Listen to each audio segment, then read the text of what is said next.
noches, amigas y amigos de SUTV, Canal 15, desde este canal donde continuamos conversando sobre las temáticas de los eventos de los mercados internacionales y locales.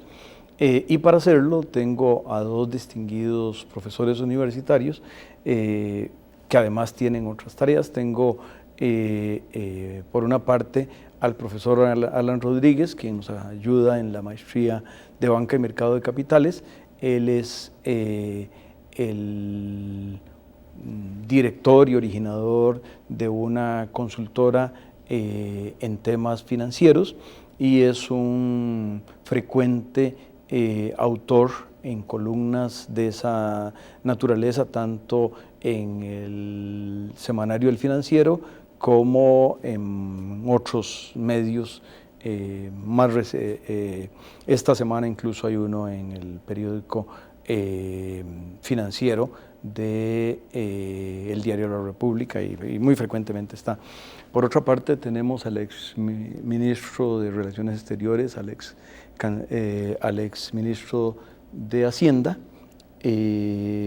al ex presidente de la Comisión de Selecciones de Fútbol, al ex profesor mío, y es uno de los que yo llamo mi maestro y él entiende por qué en más de un sentido, y es un privilegio tenerlos a ustedes.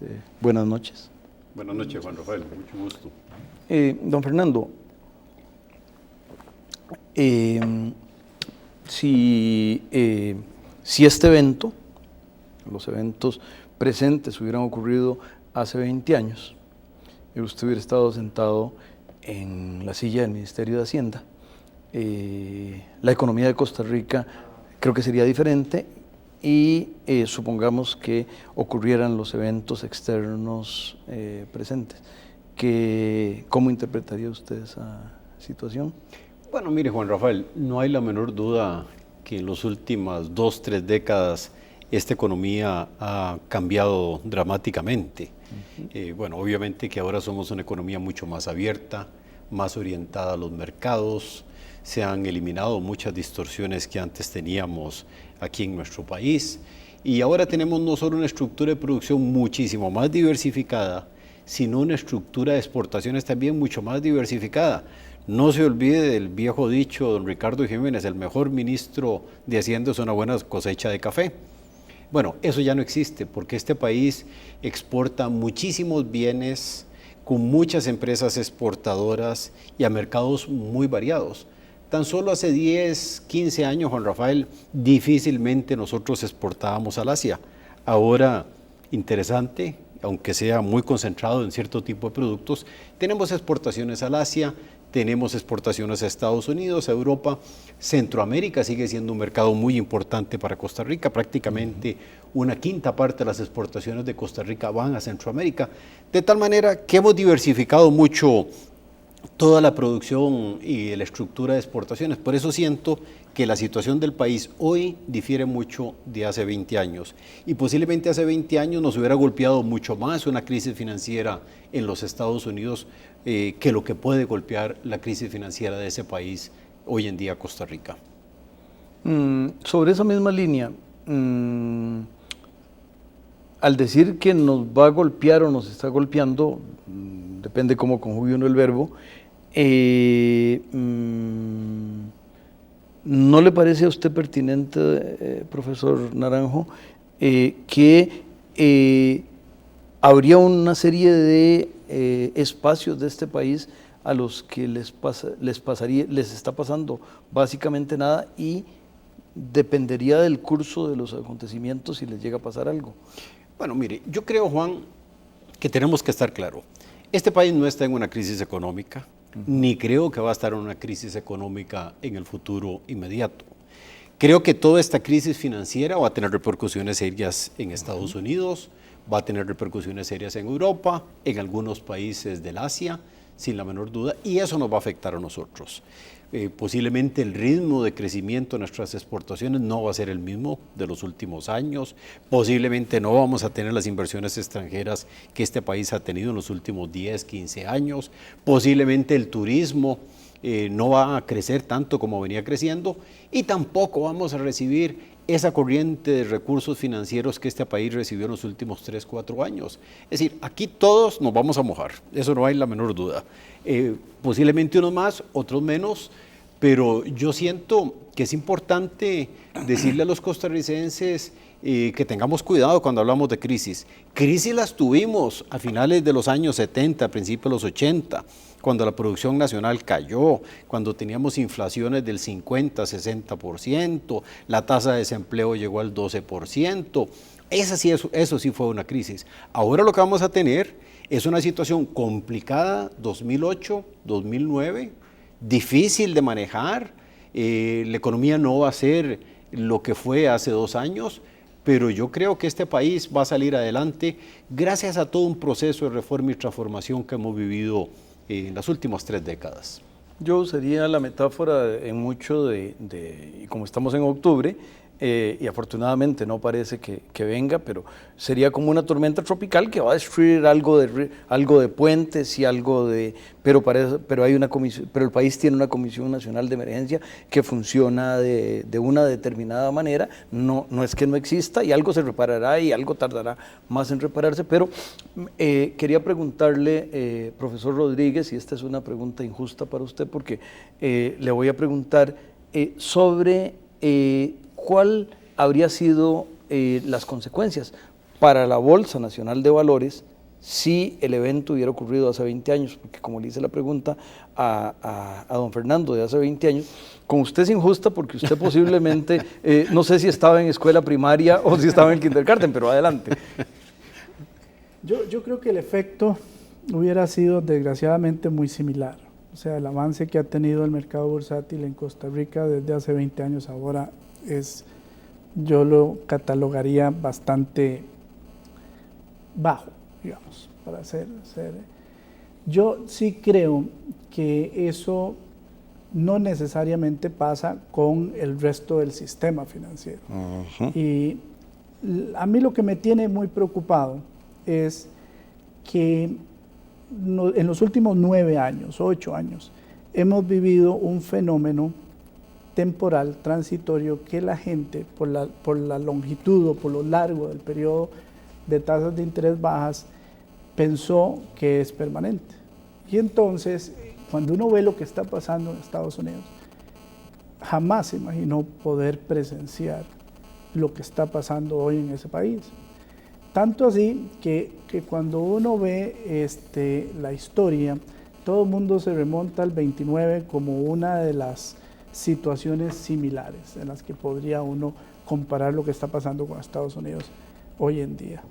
Y el gran problema es que Estados Unidos desde el 2001 ha venido en una tendencia de tasas de interés, de disminuciones de tasas de interés, de incentivos al consumo que provocan algunos excesos. Y esos excesos, por ejemplo, hacen que la gente tome posiciones de largo plazo cuando no es inversionista de largo plazo. Hace que las empresas tengan una estructura de capital que esté muy lejos de ser la óptima, porque el dinero es tan barato y está tan disponible que las empresas optan por apalancar mucho su patrimonio. Y en ausencia de un mercado de capitales desarrollado que le permita a las empresas capitalizar sus balances, sí creo que puede ser que la situación de Estados Unidos nos afecte un poco más de lo que algunos prevén. ¿Usted lo vería más desde el punto de vista de las dificultades de las empresas de financiarse o de las dificultades de las empresas de poder vender su producción, o lo vería en un tercer problema, o lo vería todos juntos? ¿Dónde estaría? Yo veo la crisis de Estados Unidos que tiene 3 dimensiones. Una dimensión es real. Claramente la bolsa es un buen indicador de lo que los agentes económicos prevén en el futuro en términos de actividad económica. Veo otro tema con relación a la regulación del sistema financiero y cuál es el rezago de lo que los supervisores creen que están viendo y lo que realmente está pasando.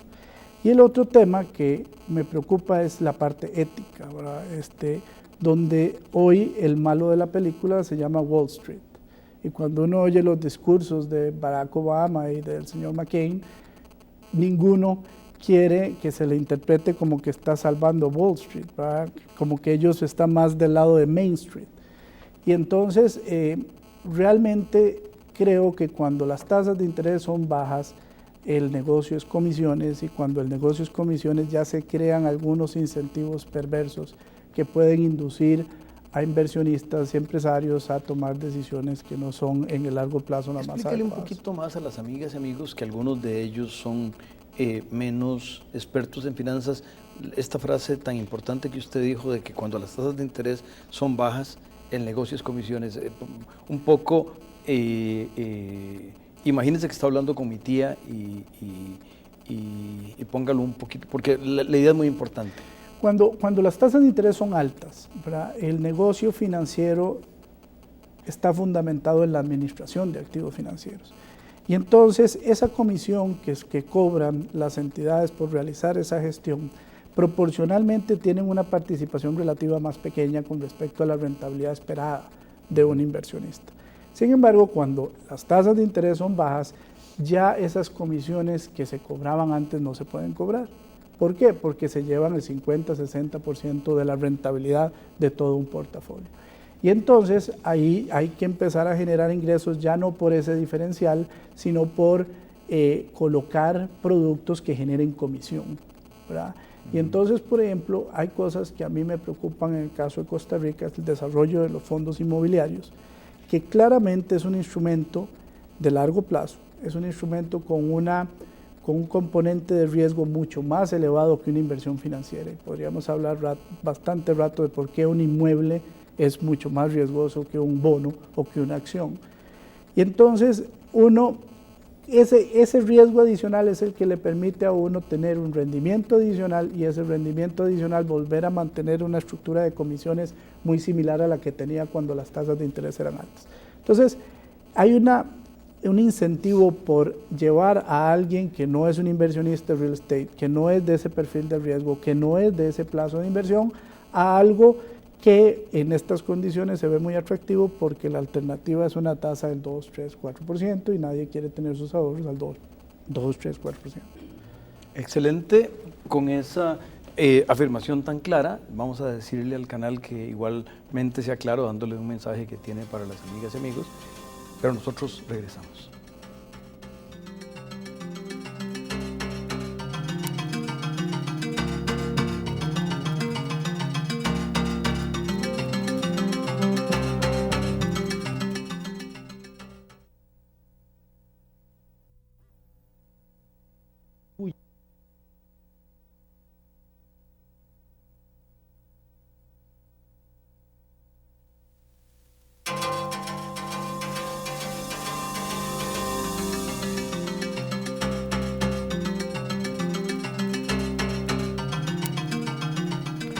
Continuamos conversando, amigas y amigos, con los profesores universitarios y personas de la vida financiera y hacendaria de este país, con don Alan Rodríguez y don Fernando Naranjo.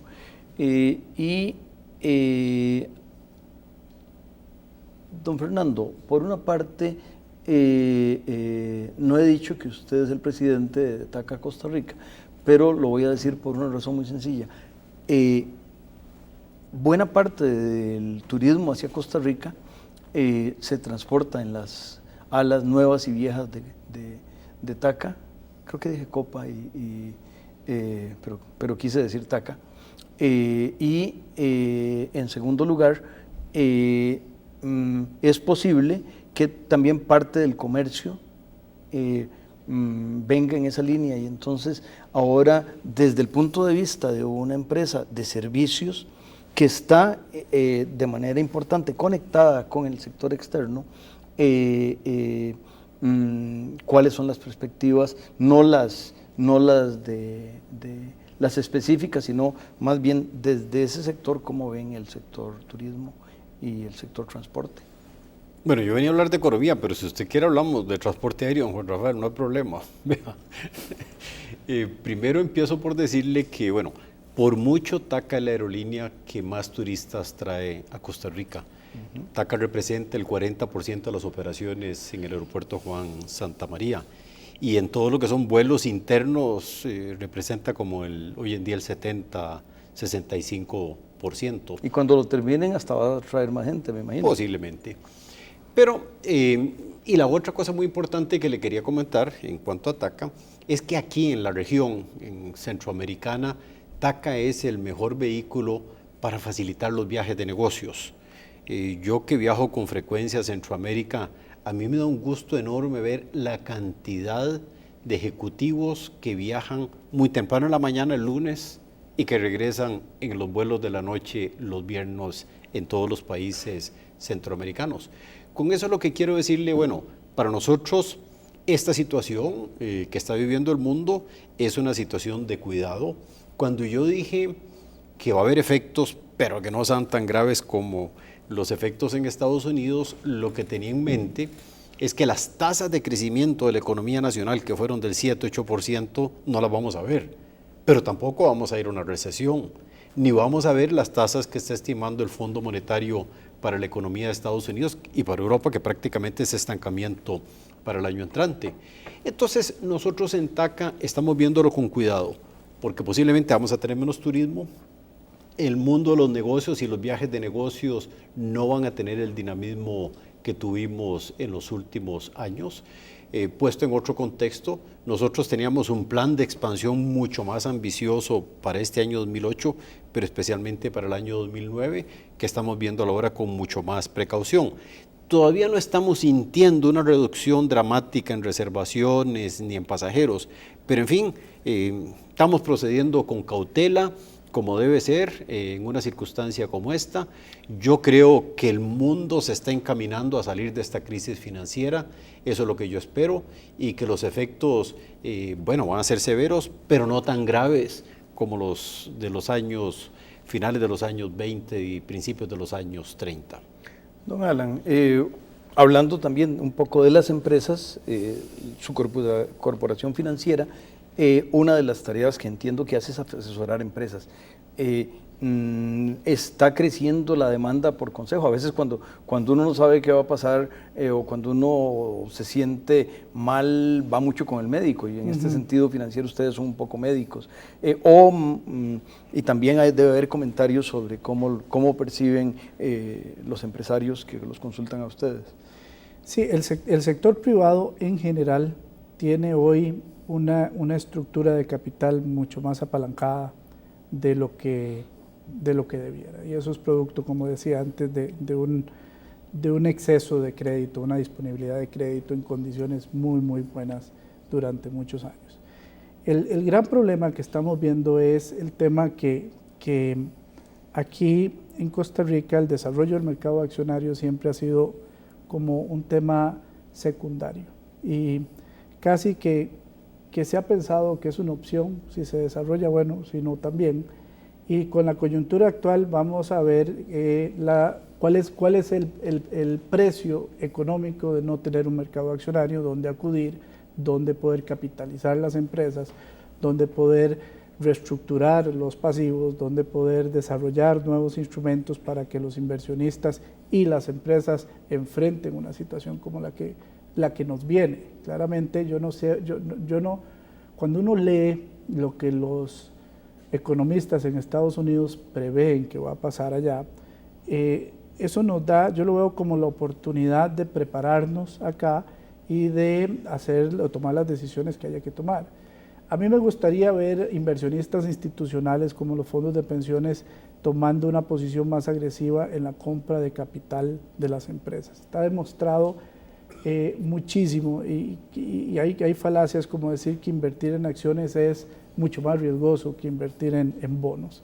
Y hace poco estaba leyendo un documento escrito por este señor Jeremy Siegel de la Universidad de Pensilvania, donde él demuestra que el único mecanismo para combatir la inflación en el largo plazo de inversionistas institucionales son las acciones.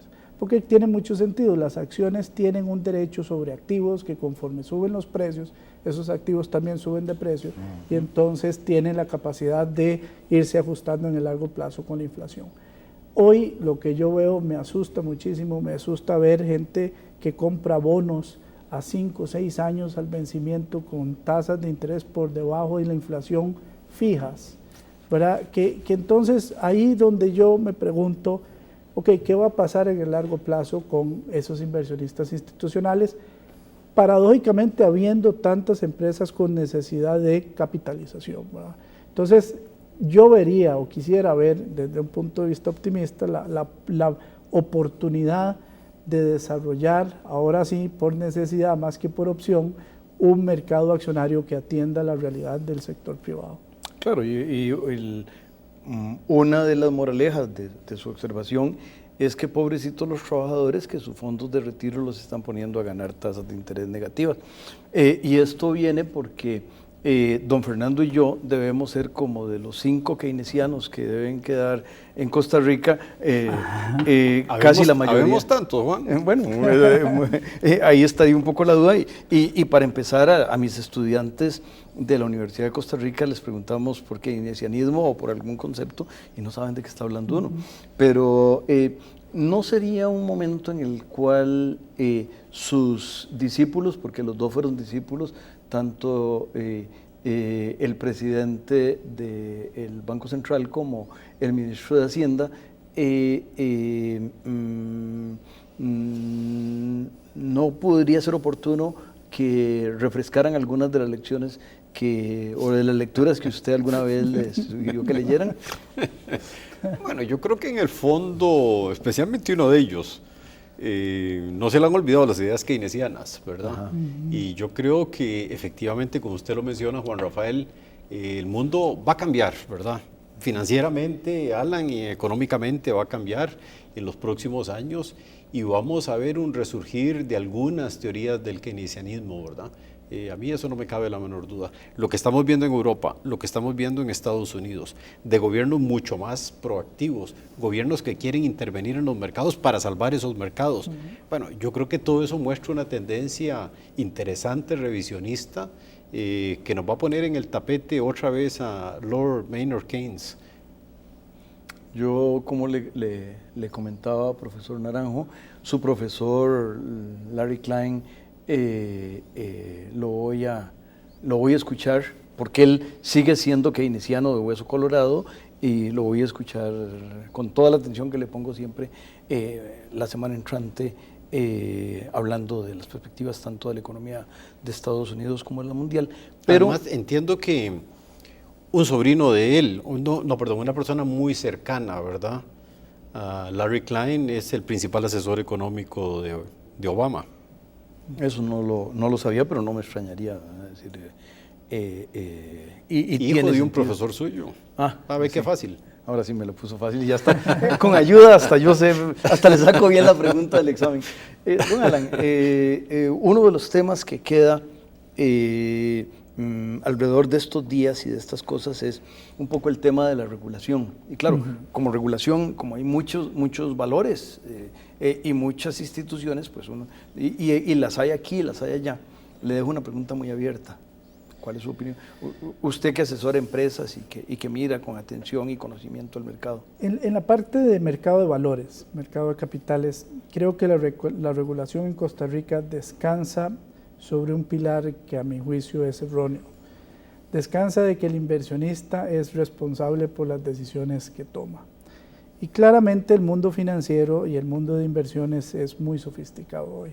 Y endosarle esa responsabilidad a un inversionista es asumir que el inversionista no solo tiene el acceso a la información, sino la capacidad de interpretación de esa información. Y el inversionista no la tiene, para eso existe gente especializada.